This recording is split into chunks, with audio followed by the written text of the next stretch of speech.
Queridos amigos, iniciamos nuestro programa Ñande Yarañe en el día de hoy.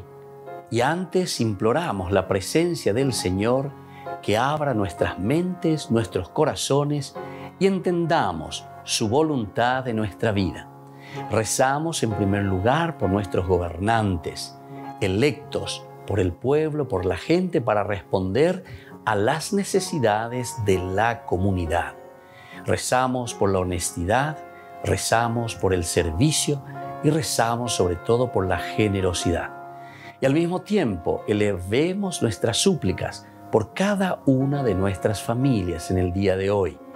Que el Señor Jesús bendiga nuestros hogares, a papá, a mamá, a los hijos. Y por último rezamos también por todos los agentes de pastoral que están al frente de evangelizar y hacer llegar la palabra de Dios en la construcción del reino de Dios. Iniciamos de esta manera en el día de hoy nuestro programa Ñande Yarañe. Este programa cuenta con el apoyo de la Fundación Santa Librada. Bienvenidos a Ñande Yarañe, un espacio de reflexión donde compartimos con el Padre Víctor Luis Cabañas sus conocimientos sobre el Antiguo y Nuevo Testamento.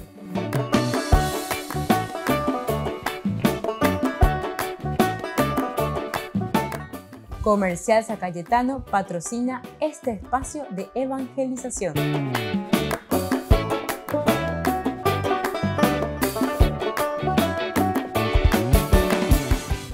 Queridos amigos, estamos iniciando con nuestro programa Ñande Yarañe Antiguo Testamento. Estamos reflexionando sobre la teología del libro de Ruth. Estamos caminando, como siempre, con nuestro encuentro, con nuestro estudio bíblico. Ya estamos con esta teología tan interesante. Son 4 pequeños capítulos muy interesantes del libro de Ruth, de esta moabita. Incluso ya hemos hablado, a Ruth siempre se la define Ruth la moabita, es decir, que en el fondo tenemos alguna situación con respecto a los extranjeros sobre todo. Pero es interesante porque este nombre Ruth de Rea que quiere decir amistad, amiga, Ruth que se presenta como la amiga, con muchos de los temas principales que ya hemos visto. Entre ellos es justamente el hecho de que aquí estamos queriendo defender, decíamos, como tema principal y central, nada más y nada menos que la dinastía davídica. Ahora estamos con respecto al objetivo principal del autor. Esta comunidad que se reúne, ¿verdad? Y entonces como objetivo, por una parte, estábamos diciendo que tal vez era aquella, según algunos autores, de elogiar los deberes sociales del levirato, decíamos, porque entra y vemos desde el capítulo 3, capítulo 4, todo lo que se refiere a aquella ley del levirato que encontramos en el libro del Deuteronomio, sobre todo el capítulo 25, los versículos 5 al 10. Vamos a mirar un poco lo que nos dice ese capítulo 25 del libro del Deuteronomio desde el versículo 5. Dice así: si varios hermanos viven juntos y uno de ellos muere sin tener hijos, la mujer del difunto no se casará con un extraño. El hermano del difunto se unirá con ella y cumplirá con sus deberes de cuñado, tomándola por esposa. El primogénito que ella dé a luz llevará el nombre de su hermano difunto, y así su nombre no se borrará de Israel. Pero si el cuñado se niega a tomarla por esposa, ella subirá a la puerta de la ciudad donde están los ancianos y dirá: mi cuñado se niega a perpetuar en Israel el nombre de su hermano y no está dispuesto a cumplir en mi favor sus deberes de cuñado. Entonces los ancianos de la ciudad llamarán a ese hombre y le pedirán una explicación. Si él persiste en su negativa diciendo no quiero casarme con ella, su cuñada se acercará a él en presencia de los ancianos, le quitará la sandalia del pie, lo escupirá en la cara y le dirá: así se debe obrar con el hombre que no edifica la casa de su hermano. Y en adelante se lo apodará en Israel casa del descalzo. Bueno, entonces esta es las obligaciones matrimoniales, es lo que nosotros le conocemos como el levirato. Bueno, algunos dicen que aquí es para elogiar un poco los deberes sociales del levirato, porque hay un problemita, porque justamente el primero a quien le correspondía directamente, según dice, incluso Boaz, ¿verdad?, le presenta y le dice a Ruth, bueno, está bien que vengas y me busques, que pueda cumplir con esa acción y te agradezco muchísimo, pero antes que yo existe otro. Entonces es también una problemática muy interesante, por eso algunos de los autores dicen, este libro lo que quiere hacer es elogiar los deberes sociales del levirato, que al final vos lo cumplirá, ya que este primero no quiere asumir la responsabilidad, así tal cual como escuchamos en el libro del Deuteronomio, capítulo 25, del 5 en adelante. Bueno, hay una segunda propuesta como objetivo principal del autor. Algunos autores nos dicen que es una protesta contra las políticas después del retorno del exilio, una política de protesta, porque aquí le estamos aceptando a una extranjera y justamente después de venir del exilio, lo que se hace es, sobre todo con Esdras y Nehemías, lo que se quiere es disolver los matrimonios mixtos famosos, ¿verdad? Todos aquellos que se casaron con extranjeros, Pemondo, Patache, La Joga, Cuerave. Aquí no queremos ningún extranjero, ¿verdad? O sea, un nacionalismo brutal. Porque si fueron al exilio, eso fue justamente por causa de los otros dioses que trajeron los extranjeros. Es decir, culturas extrañas a nosotros, nos fuimos separando. Es un poco lo que pasó en América Latina o pasa también con todas estas sectas, con todos los protestantes. Las sectas en realidad lo que están trayendo de cierta manera son formas de pensar, pero son formas de pensar bien manipuladas, ¿verdad? El famoso Rockefeller, que millones y millones, ¿verdad?, había invertido en América Latina para dividir al pueblo latinoamericano en realidad, que estaba muy aferrada desde el aspecto religioso. La unidad en América Latina se daba por medio de la religión, del catolicismo, del cristianismo católico. Entonces hay que dividir, hay que disgregar. Y ahí entonces millones y millones han corrido. Bueno, seguimos enseguida y volvemos con más Ñande Yarañe Antiguo Testamento.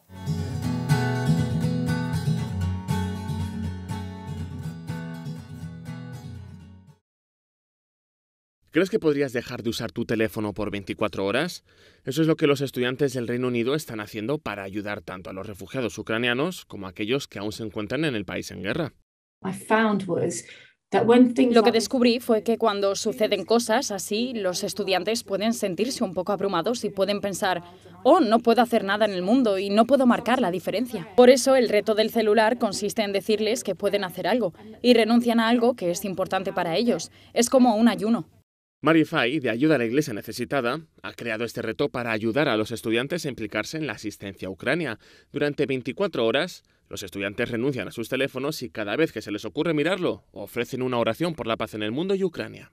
Por otro lado, los estudiantes piden a sus familias y amigos que los patrocinen durante estas 24 horas de ayuno. Ese dinero va a ayudar a la Iglesia Necesitada, quien lo entrega directamente a las parroquias ucranianas para ayudar a la gente con comida, gasolina y otras necesidades. Simplemente muestra a la gente lo que está sucediendo y te ayuda a involucrarte. Me encanta la idea de que nosotros, como cuerpo de Cristo, pensemos, oh, voy a hacer esta pequeña acción no viendo el teléfono. Voy a rezar un Ave María por una hermana que he visto en ACN, su trabajo y la gente a la que ayuda. Fay dijo que su inspiración para este reto vino de una cita del Papa Juan Pablo II, que dice que la oración unida al sacrificio es la fuerza más poderosa del mundo. Algunas escuelas han llevado el reto más allá.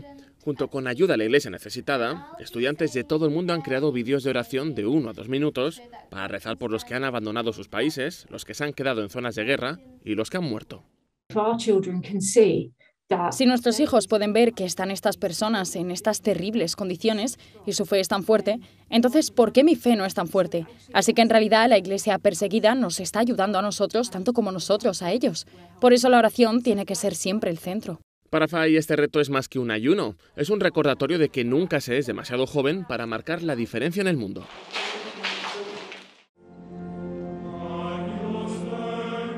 La presidenta de la Cámara de Representantes de Estados Unidos, Nancy Pelosi, podría haber recibido la comunión en el Vaticano, aunque no de manos del Papa, sino de parte de uno de los sacerdotes que la distribuyeron. Es posible también que el presbítero tampoco conociera la identidad de la política, puesto que en la celebración participan sacerdotes de nacionalidades muy variadas. Es católica, pero apoya públicamente el aborto, como Joe Biden, lo que ha generado polémica entre los católicos del país. Por ejemplo, en mayo, el arzobispo de su diócesis de origen, San Francisco, escribió una carta pública a Nancy Pelosi en la que le comunica que no podrá recibir la comunión en su diócesis. Concretamente le dijo esto: no podrá recibir la comunión hasta que de forma pública reniegue de su posición favorable al aborto. Nancy Pelosi está pasando unos días en Italia. Participó en la misa del Vaticano por la fiesta de San Pedro y San Pablo e instantes antes se reunió con el Papa Francisco.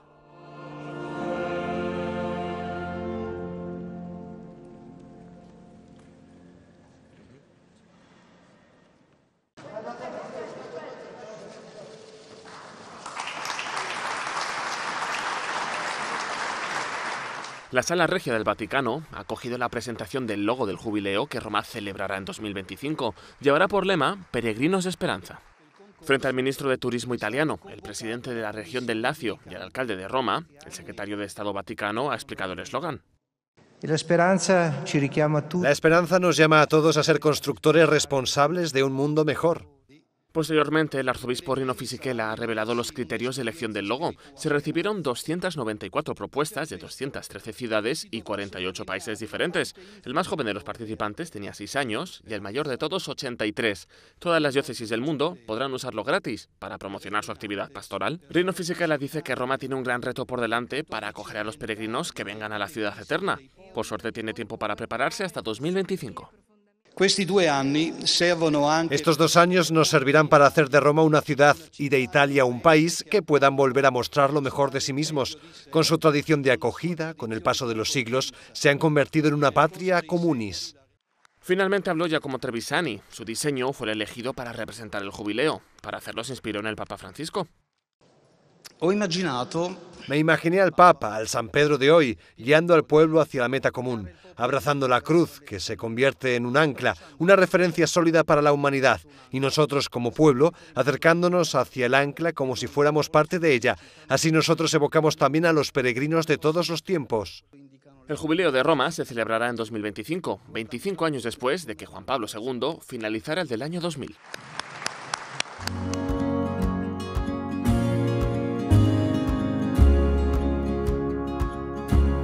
Niños, les invito a participar de nuestra catequesis de todos los días, Aprendiendo con Jesús. Desde las 18 horas nos encontramos por YouTube.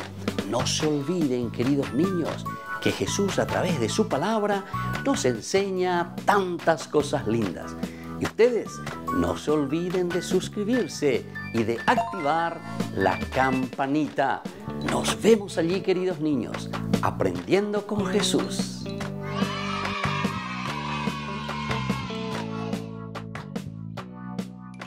Queridos amigos, les invito a todos a participar de los cursos bíblicos Ñande Yarañe Antiguo Testamento. A través de YouTube visite nuestra biblioteca virtual Ñande Yarañe Antiguo Testamento. Y les invito a todos a suscribirse y a activar la campanita. Nos vemos allí. Ñande Yarañe Antiguo Testamento.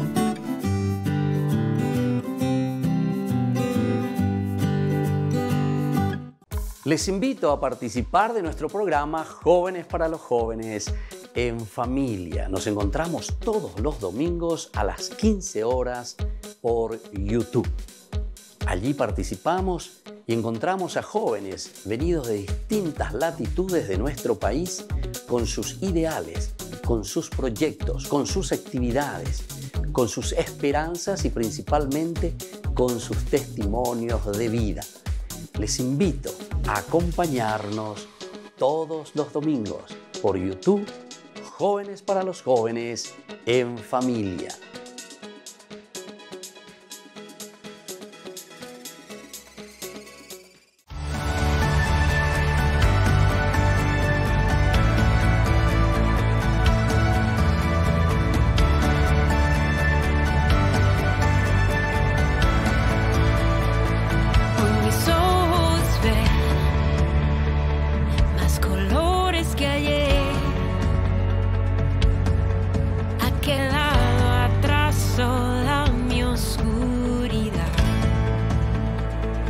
Se desperta,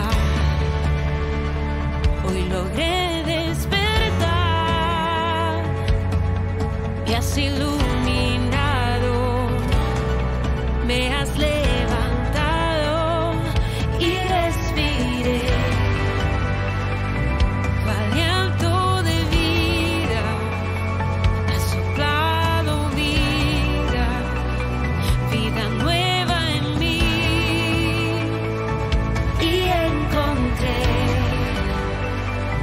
Un nuevo horizonte, la luz de tu rostro, y hoy puedo ver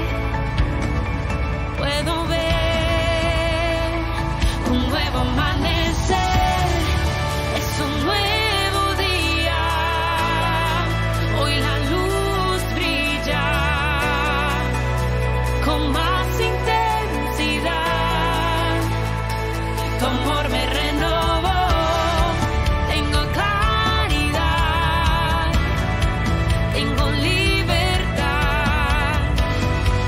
y muchas ganas de vivir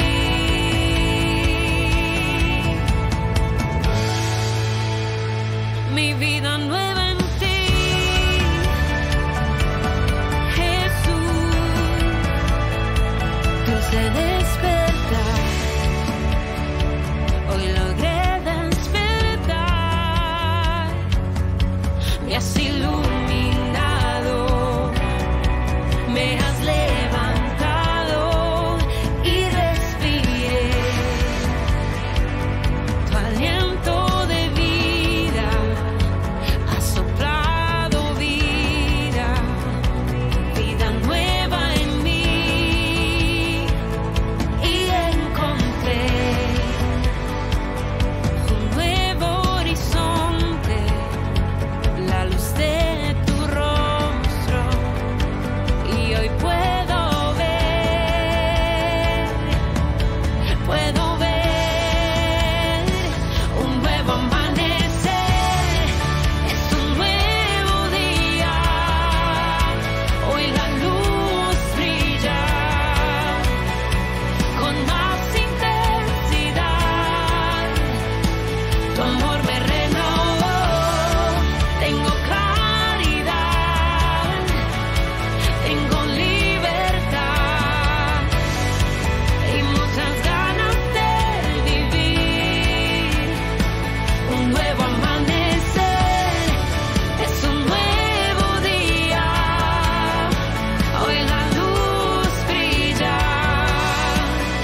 Queridos amigos, estamos volviendo con Ñandeyara Antiguo Testamento. Estamos reflexionando desde el libro de Ruth. Ya ella misma, Eva lleva el autor sagrado, de cuál es el objetivo principal, decíamos, a dónde está apuntando.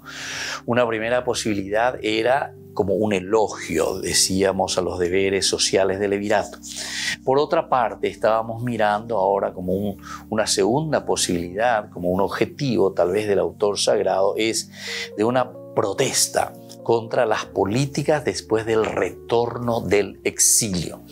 La historia de Ruth ha sido también interpretada como reacción a la prohibición de los matrimonios mixtos y el divorcio. Sobre todo encontramos en Matthew, es uno de los estudiosos de estos temas, el énfasis en la genealogía de David y el matrimonio mixto entre Boaz y Ruth, en este caso, ¿verdad? Boaz y Ruth, la moabita, viste, de nuevo te insiste mucho en este aspecto, ¿verdad? Para decirte y demostrarte que ella es una extranjera. Nosotros conocemos bien también que moabitas eran los acérrimos enemigos también de los judíos. Entonces, ¿podría esto indicar una voz minoritaria presentando un argumento religioso contra la aplicación a las prácticas matrimoniales introducidas por Esdras y Nehemías en el siglo V antes de Cristo? Es decir, justamente después de que se está volviendo del exilio. En este sentido, con el mismo pensamiento, también encontramos con Sackenfeld, es otro de los estudiosos sobre este tema. Ruth Interpretation, a Bible Commentary for Teaching and Preaching. Bueno, entonces esto es interesante que nosotros tengamos en cuenta, ¿verdad? Todo lo que en ese momento se estaba maquinando. Y entonces el libro de Ruth viene contra estas maquinaciones, ¿verdad? Contra esta prohibición de los matrimonios mixtos y el divorcio. O sea, le decía, divorciárase, pelládase. A ver, diga, tú ni tenía extranjero.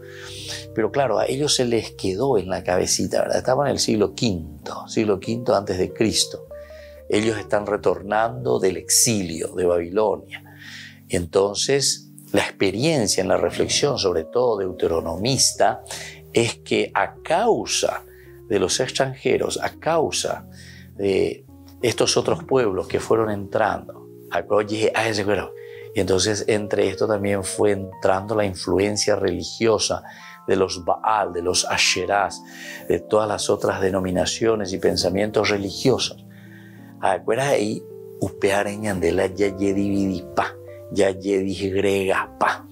Y eso es lo que pasa. No sé nomás si nosotros pensamos alguna vez en dañarme acá, anda ya calcula, y de cierta manera no está tan lejos, ¿verdad?, lo que el autor deuteronomista está diciendo.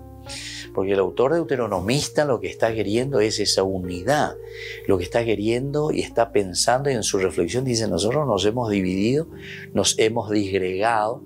Por lo tanto, al no tener un solo pensamiento, al no tener un solo deseo, un solo pueblo, un solo querer, un solo sentir, evidentemente que estamos divididos. Y al estar divididos ya no porque no somos una unidad en bloque, ¿verdad?, que podamos luchar contra el mal. De cierta manera, por eso les digo que si esto también sucede en nuestra realidad, no está muy cerca, a pesar de que esto se está escribiendo en el año 500 antes de Cristo. Pero es tan real también para nuestra vida hoy. Cuántos sectas, cuántos protestantes, entonces, ¿qué es lo que hace? Y divide, fíjense nomás, divide a la familia, divide a la gente, divide al pueblo. Es decir, nuestro sentir, porque la religión en realidad es un religarse a la existencia. Y la existencia es en una forma compacta toda nuestra vida, toda nuestra vida.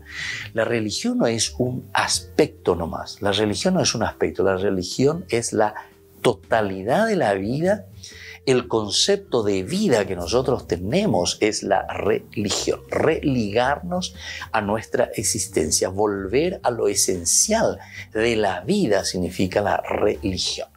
Algunas veces de ella está por cualquier interpretación, y ñañona, ¿no? Que esto, que aquello, de los santos, de María, de esto, de aquello. Esto realmente es solamente una puntita, ¿verdad?, de lo más profundo y de lo esencial de cómo Dios se está manifestando y cómo Dios nos hace encontrar en lo profundo de nuestra propia existencia. Entonces, era un programa esto de la prohibición, ¿verdad?, de los matrimonios mixtos, e incluso Esdras y Nehemías pedían el divorcio, ¿verdad?, de esta gente. Era un programa que formaba parte de la política de Esdras y Nehemías después del exilio. Hay abundantes estudios en este sentido sobre este tema. Por ejemplo, Blenkinsopp.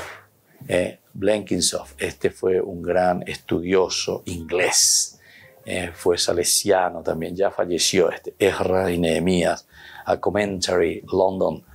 Muy interesante, ¿verdad?, su estudio en este sentido, sobre este tema de la política de Esdras y Nehemías después del exilio con respecto a los matrimonios mixtos y con respecto también entonces al divorcio que como política Esdras y Nehemías proponían. Tenemos también otro autor que se llama Lacocque, Le Livre de Ruth. Este es entonces un francés, y luego tenemos a Colling también, que tiene otro estudio muy interesante sobre estas políticas del tiempo de Ruth, o mejor dicho, el tiempo de Esdras y Nehemías que interpretan a Ruth. Ahora, el periodo de Esdras y Nehemías fue identificado como un tiempo polémico que exigía a los hombres judíos divorciarse de sus esposas no judías. Sin embargo, también esta idea podría objetarse también. El libro de Ruth en realidad no es una polémica en este tono. Bueno, de acuerdo a lo que nosotros estamos mirando aquí. Muchos dicen, bueno, este es el tema y este es el objetivo principal, pero también se podría objetar. Y vamos a ver, volviendo después de la pausa, con más Ñande Yarañe Antiguo Testamento.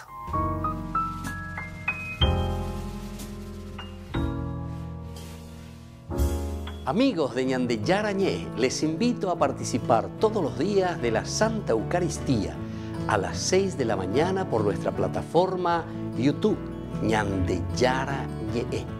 Vamos a escuchar la palabra de Dios y fortalecernos con el mensaje de amor del Señor.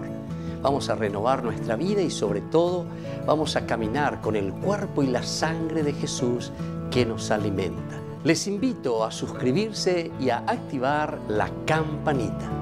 Ñande Yarañé YouTube.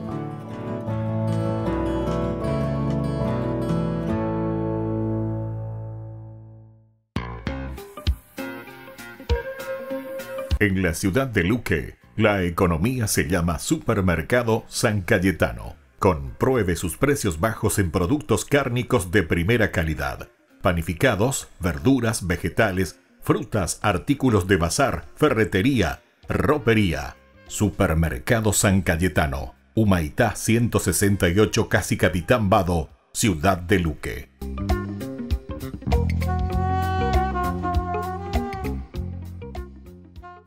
Queridos amigos, ¿quieren conocer los libros del Nuevo Testamento? Les invito a través de nuestra biblioteca digital por YouTube, Ñande Yarañé Nuevo Testamento. Ya hemos desarrollado los libros de San Marcos, San Mateo y ahora estamos comenzando el libro de San Lucas. Les invito a suscribirse y a activar la campanita. Nos vemos allí.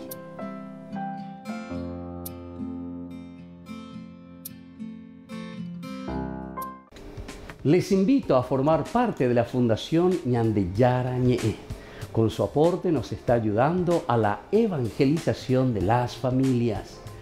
Sus aportes lo pueden hacer a través de Giros Tigo, y también a través de la cuenta de la Fundación Ñande Yara Ñe. Que el Señor Jesús les bendiga y multiplique su generosidad.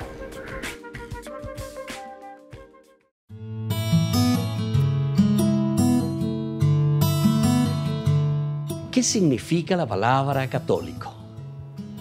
Muchas personas se suelen preguntar sobre el significado de la palabra católico.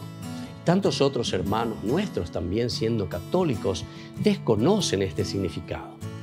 El origen de la palabra católico proviene del griego katolikos, que se latinizó luego en católicos. Significa universal, que en sí mismo significa en relación a, o lo que afecta al mundo entero, o lo que se refiere a la gente en general. Esto quiere decir que abarca todo, es la amplitud de la comprensión, la amplitud general, el contener todo lo que es necesario. Por lo tanto, significa toda la gente, en todos los lugares, teniendo todo lo necesario, teniendo toda la revelación y por todo el tiempo. Este es el significado que nosotros encontramos de la palabra católico. En cuanto a la Biblia, nosotros en Mateo 28, del 19 al 20, encontramos el mandato del Señor. Vayan y hagan discípulos en todas las naciones, enseñándoles a cumplir todo lo que les he ordenado.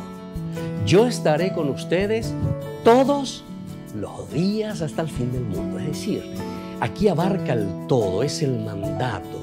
El cristiano es católico entonces por antonomasia, es decir, por esencia, por mandato del Señor, lo todo, lo universal.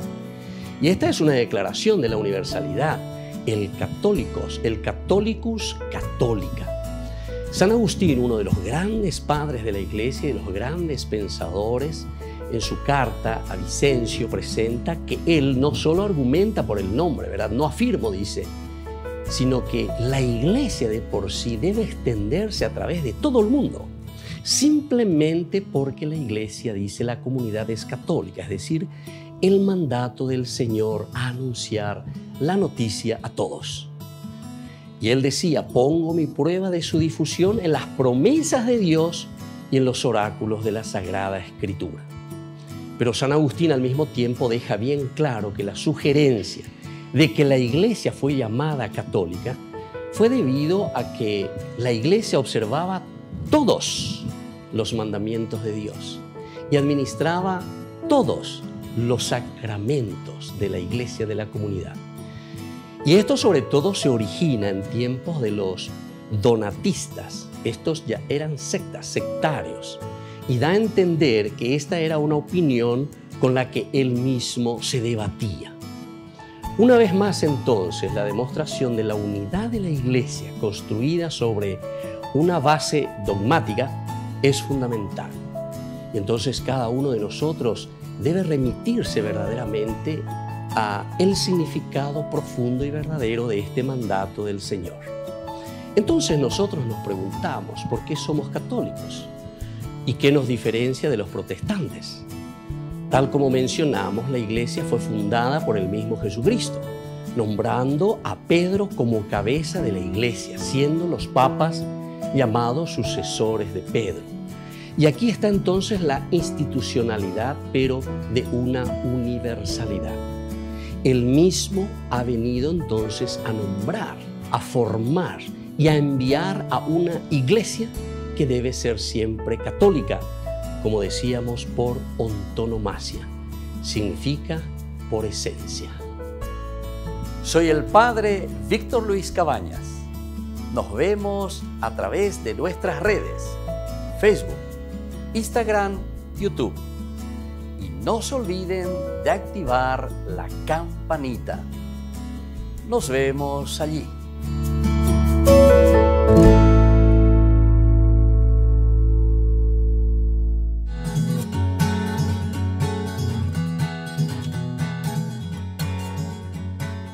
Queridos amigos, seguimos con Ñande Yara Ñe en Antiguo Testamento. Estamos reflexionando sobre este libro maravilloso de Ruth, nuestro curso bíblico.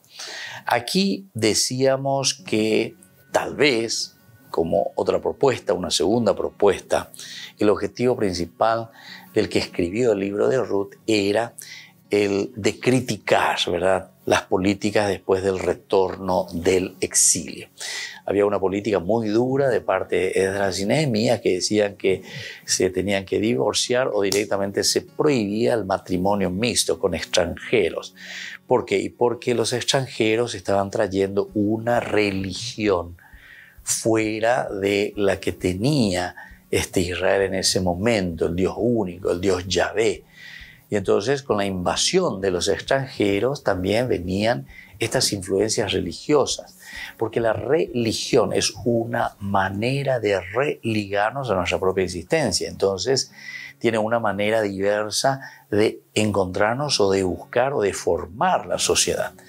Entonces Esdras y Nehemías dicen, no, si nosotros fuimos al exilio fue justamente por eso, porque hubo una gran disgregación entre nosotros, ya dividipa, llevan año entendebé, cada uno y coñacana, etcétera, etcétera. Después entonces ya no teníamos más fuerza, año entendebé, entonces cualquiera puede venir a hacer cualquier cosa contra nosotros. O pealo y coacueñandereje, o pealo el año de ya la exilio. Bueno, ese es el pensamiento entonces del Deuteronomio. Pero aquí, ante esta situación, algunos autores dicen que el libro de Ruth en realidad no es una polémica en este tono. O sea, no es que notamos demasiado tampoco como una pelea, ¿verdad?, aquí contra esta gente. Al contrario, se presenta muy positiva este libro de Ruth. En el capítulo 4, versículo 6, podría haber sido el momento en que el autor presentase el caso de prohibición a causa de la raza, que sin embargo no lo hace. El tema de que Ruth sea extranjera se ve considerablemente debilitado desde un inicio por la forma en que se presenta su relación con Yahvé como su Dios e Israel como su pueblo. Entonces aquí tal vez no se presenta, ¿viste?, en boca de Ruth o en boca del extranjero o la extranjera, porque Ruth es la única extranjera, ¿verdad?, que aparece aquí, después todos son judíos, ¿verdad? Con la boca de Ruth en ningún momento se presenta como viniendo a hacer guerra o a hacer polémica, al contrario. Ya en ese capítulo 1 decía, tu Dios será mi Dios, tu Dios será mi Dios, es decir, Yahvé, tu pueblo será mi pueblo. O sea, aquí hay una apertura, ¿verdad?, totalmente. Entonces, tampoco podemos decir que el libro es como una polémica donde se presenta este tema.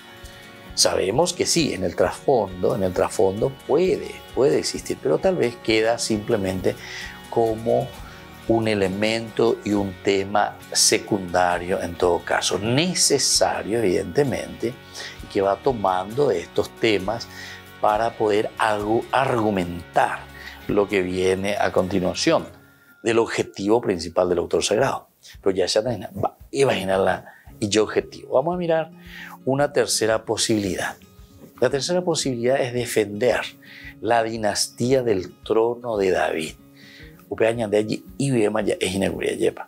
Nosotros, nuestra tendencia, decíamos que era un poco esto a través de las genealogías, cómo termina este libro en el capítulo 4, del 18 en adelante, ¿verdad?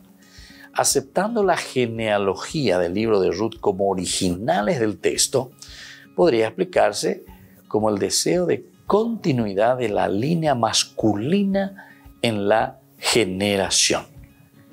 Entonces, como continuidad de la línea masculina en la generación, sobre todo del rey David. Ahora, la ascendencia del rey David parece que es moabita. Entonces, ascendencia moabita. Atención a lo que estamos diciendo.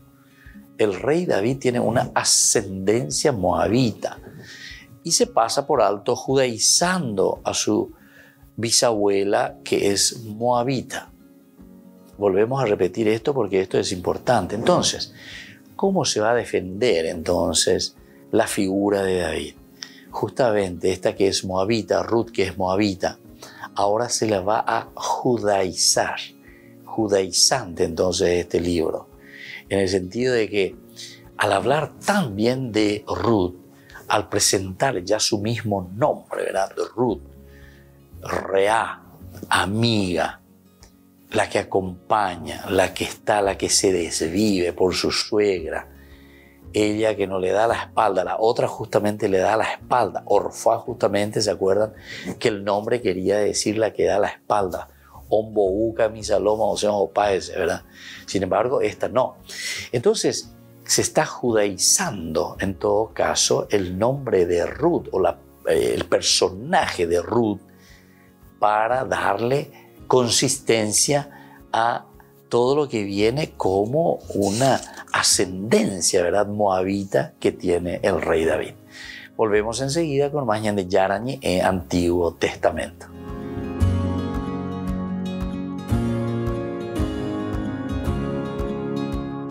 Les invito a participar de nuestro programa Jóvenes para los Jóvenes en Familia. Nos encontramos todos los domingos a las 15 horas por YouTube.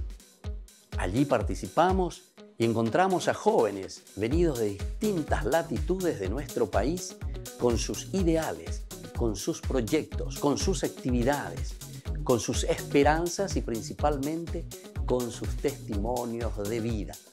Les invito a acompañarnos todos los domingos por YouTube, Jóvenes para los Jóvenes en Familia.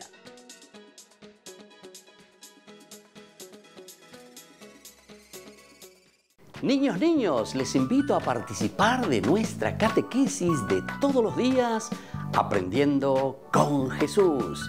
Desde las 18 horas nos encontramos por YouTube. No se olviden, queridos niños, que Jesús a través de su palabra nos enseña tantas cosas lindas. Y ustedes no se olviden de suscribirse y de activar la campanita. Nos vemos allí, queridos niños, Aprendiendo con Jesús.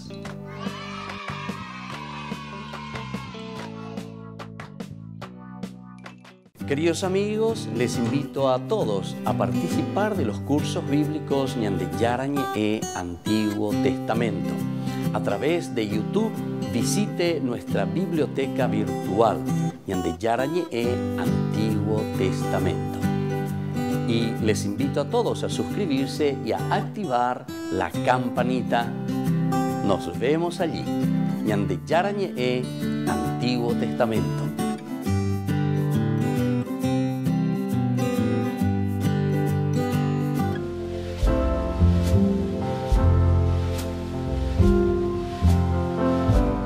Queridos amigos, estamos iniciando con la palabra del Señor y hoy viene a nuestro encuentro el profeta Oseas. Estamos en el capítulo 10 del 1 al 3 y luego del 7 al 8 y el versículo 12. Nos dice Oseas: Israel era una viña exuberante que producía su fruto. Cuanto más se multiplicaban sus frutos, más multiplicaba él los altares. Cuanto mejor le iba al país, mejores hacía él las piedras conmemorativas. Su corazón está dividido, ahora tendrás que expiar. El mismo Señor destrozará sus altares, devastará sus piedras conmemorativas. Queridos amigos, esta es una realidad que suele ocurrir también con nosotros. Cuanto más ñaiponá lleva, cuanto más Ñande Yara o Ñande Beiponá, en lugar de ser lo contrario, se dan cuenta. Esto se escribió por lo menos hace 2800 años atrás, queridos amigos.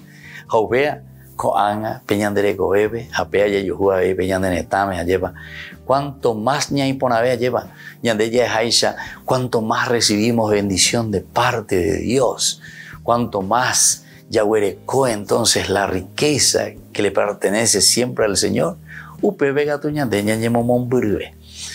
Y tal vez sea justamente porque lo hemos adquirido de una manera deshonesta, seguramente, lo digo yo.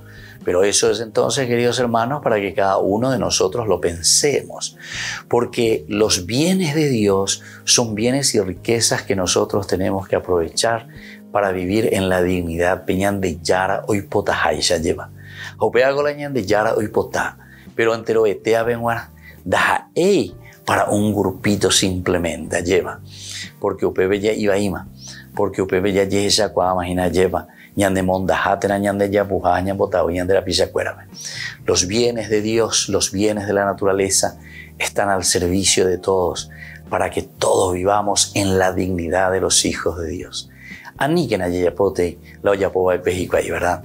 Cuanto más bienes de Dios recibían, más se alejaban de Dios. Que la bendición de Dios descienda sobre nuestra nación y sobre nuestras familias. El Padre y el Hijo y el Espíritu Santo. Amén.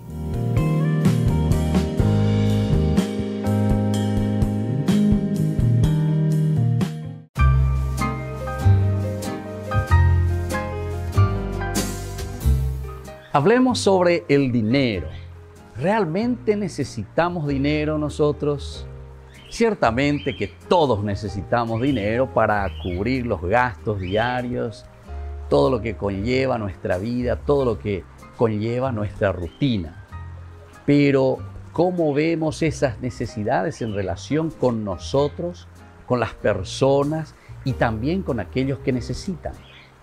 ¿Qué tanto nos preocupamos también nosotros por adquirir dinero en el día a día? Si nos preocupamos más por el dinero que por el gozo de vivir incluso. Porque algunos consiguen mucho dinero, pero después están más preocupados en acumular, en guardarlos, pero al final de cuentas tampoco lo ponen al servicio ni de su propia vida ni de la comunidad. Ahora nos preguntamos, ¿Jesús está en contra del dinero? Para Jesús, en realidad, el dinero es un ídolo peligroso, pues cuando uno le da culto, ahí está el problema, y acapara a la persona y no la suelta, ¿verdad? Nos tiene atados. Entonces, cuando el dinero pretende dar respuestas también a la vida que solamente Dios puede dar, ciertamente que nosotros estamos rindiendo culto al dinero. Ahora nos preguntamos, ¿es mala la ambición de acumular, de tener dinero? Y bueno, primero tenemos que hacernos algunas preguntas, que son preguntas retóricas, que nos irán dando la respuesta. Primero tenemos que preguntarnos lo siguiente: ¿cuál es el fin último de lo que estamos nosotros ambicionando?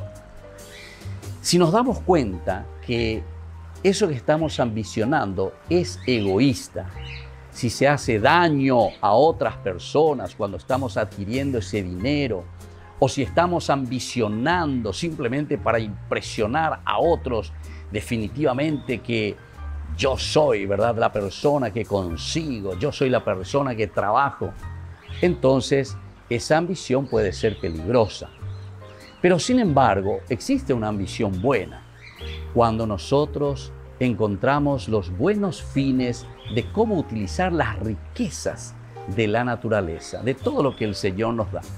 Y en este sentido, el dinero siempre tiene el sentido positivo para hacer crear y crecer a la comunidad.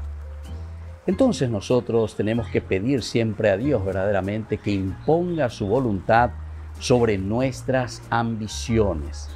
Y ustedes se darán cuenta que siempre ese dinero rendirá mucho más, porque está en función de la propia comunidad. Soy el Padre Víctor Luis Cabañas. Síganos en Facebook, Instagram y en YouTube. Nos vemos ahí.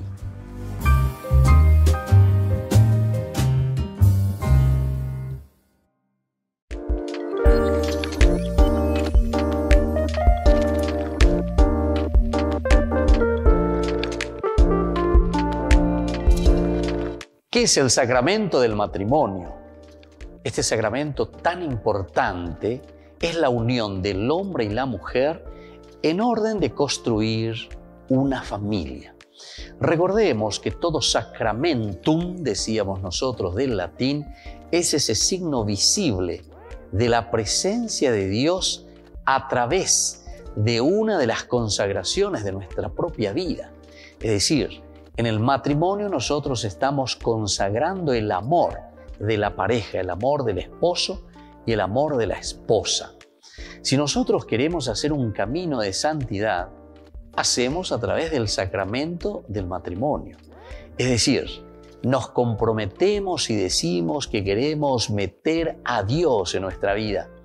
Queremos que Dios haga parte de este proceso y de este caminar, porque nuestra vida cotidiana de familia, porque es el ideal de la familia la que nosotros estamos caminando y estamos construyendo, porque eso se construye cada día, en ese lugar le ponemos a Dios.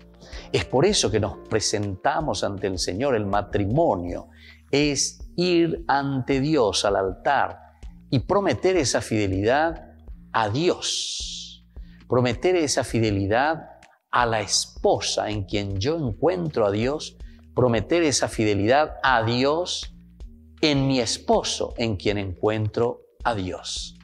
¿Se dan cuenta, queridos hermanos, entonces, que es tan importante este sacramento del matrimonio? Porque no es simplemente un rito, atención. Toda vez que nosotros hacemos simplemente como un rito, después perdemos el sentido y ante los problemas y las dificultades preferimos dejarlo todo. Sin embargo, el Señor nos llama a esa indisolubilidad del matrimonio, porque nosotros entendemos que nuestro consentimiento es un consentimiento de amor perpetuo entre las personas. Puede existir la indisolubilidad en el matrimonio. En realidad, no existe la indisolubilidad en el matrimonio. Nosotros sabemos que si existen problemas o dificultades o separaciones, la Iglesia busca las causas de cómo se llegó a ese matrimonio. Y en todo caso tenemos la nulidad matrimonial. Con esto se está diciendo y se está buscando y se está encontrando que no hubo matrimonio, porque no existe la separación realmente o la disolubilidad en el matrimonio. Este sacramento es indisoluble, pero recordemos que cuando no hay una buena preparación, cuando no llegamos conscientemente en ese consentimiento por algunos elementos de inmadurez en el camino y en el proceso matrimonial, entonces llegamos a la nulidad del matrimonio. Les invito a todos a seguirnos a través de Facebook, Instagram, YouTube. Nos vemos allí.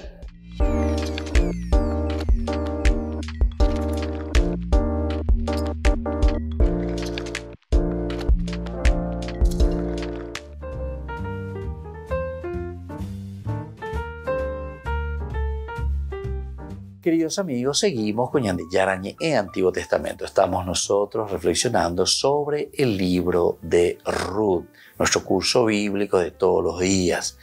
Nosotros decíamos que aquí tenemos una ascendencia moabita del rey David y por lo tanto estábamos comenzando a trabajar, estábamos comenzando a mirar, a hacer algo, ¿verdad? Para ver si podemos seguir adelante y así se está judaizando, decíamos, nada más y nada menos que esa ascendencia moabita del rey David a través de Ruth, que es su bisabuela. Entonces el autor del libro, nosotros miramos cuál es el objetivo principal de este autor, subrayaría la aceptación popular de la dinastía davídica. Aceptaría, está procurando meter. Entonces, para que todos aplaudan, para que todos entonces digan, sí, David tiene una ascendencia moabita, pero miren quién es. Es una que se ha judaizado. Entonces, es un libro judaizante en todo caso.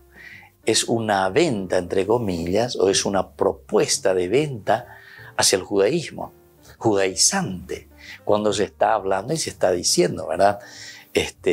Se habla de Ruth. Subrayaría entonces la aceptación popular de esta dinastía davídica.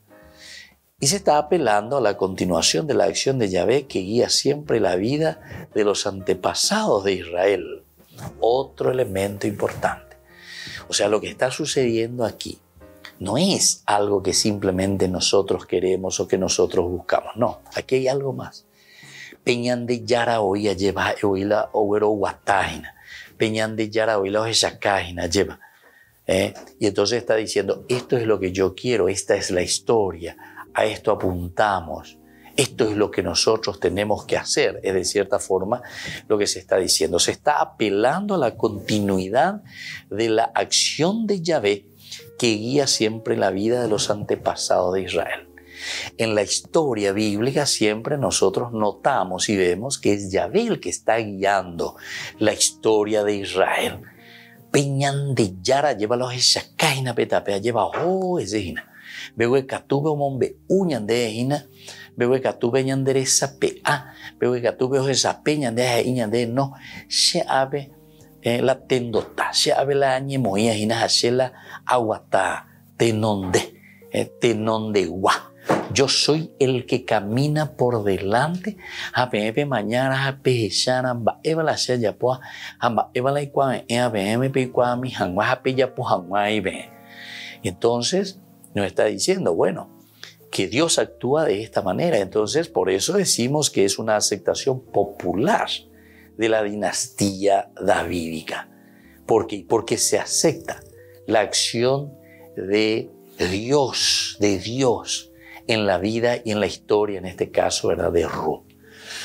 Yahvé que siempre guía la vida de los antepasados de Israel, particularmente guiando a los propios antepasados del rey David. Y aquí de una manera especialísima, ¿verdad?, porque David pues, es demasiado importante para Israel, para el judaísmo. A través de la figura de David, en torno a la figura de David, se va formando el pueblo.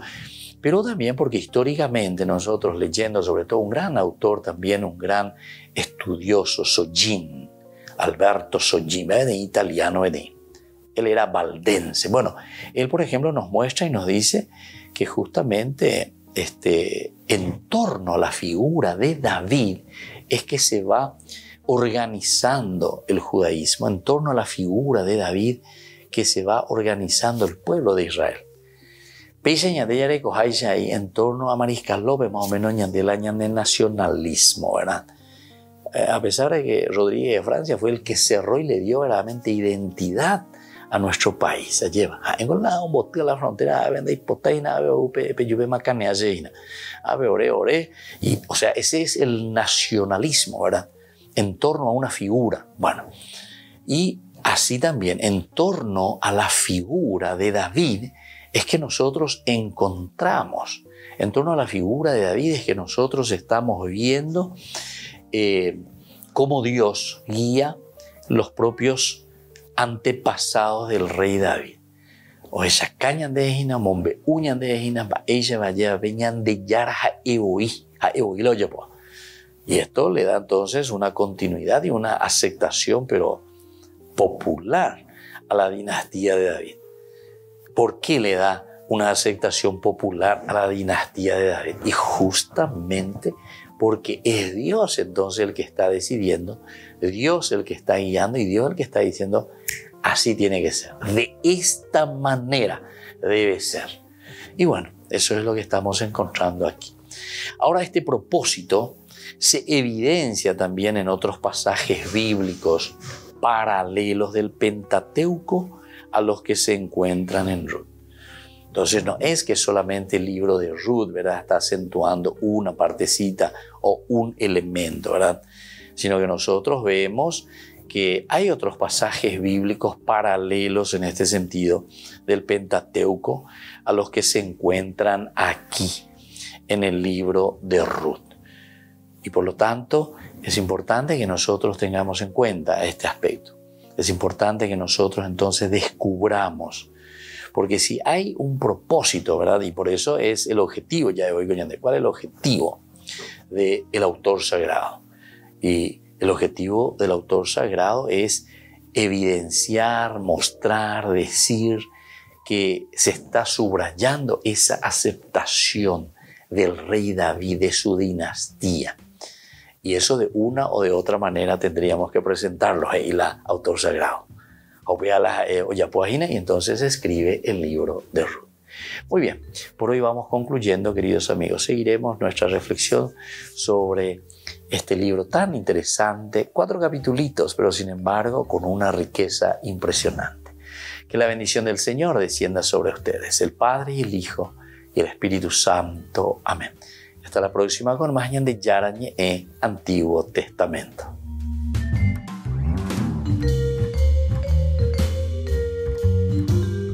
Este programa cuenta con el apoyo de la Fundación Santa Librada.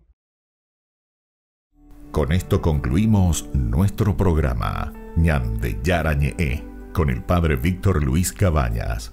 Les invitamos a todos a seguirnos todos los días por los medios de comunicación y también en nuestras redes sociales, Facebook, Instagram, YouTube. Que Dios los bendiga y proteja.